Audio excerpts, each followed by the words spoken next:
अकबर एक महानतम शासक कहा जाता है उसे, और उसके पीछे उसके कुछ कार्य जिम्मेदार थे। जैसे एक कार्य था दास प्रथा का अंत करना। अकबर ने 1562 में दास प्रथा का अंत कर दिया।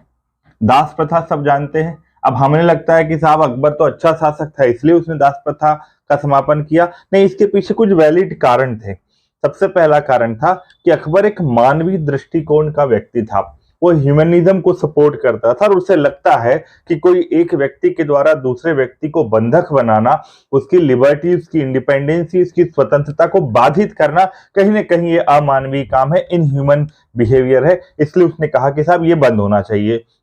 दूसरी बात कि जो दासों के साथ उनके जो मालिक होते थे, जो स्लेव्स के साथ वो दुर्व्यवहार करते थे, मिसबिहेवियर करते थे, और इस मिसबिहेवियर की वजह से दासों में एक असंतोष पनप रहा था, डिससेटिस्फेक्शन पनप रहा था। और ये डिससेटिस्फेक्शन कई बार विद्रोह के रूप में सामने आता था। और जब वो विद्रोह होते थे तो उसको प्रशासनिक रूप से हैंडल करने का काम किसका होता था? अकबर का या उसके अधिकारियों का। तो ये एक बड़ी चुनौती बन के उभर रहा था कि जो दास लोग हैं उनके विद्रोह को कैसे शांत किया जाए।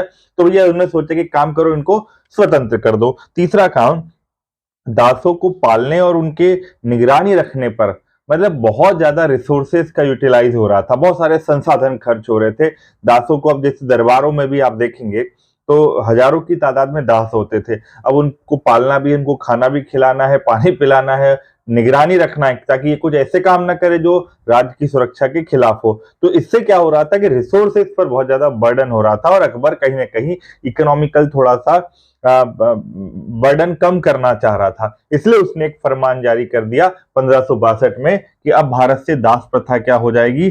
समाप्त हो जाएगी। तो ना अकबर के हर काम के पीछे कुछ ना कुछ लॉजिक होते थे, इसलिए। और अकबर को ये सलाह दी जाती थी क्योंकि अकबर अनपढ़ आदमी था।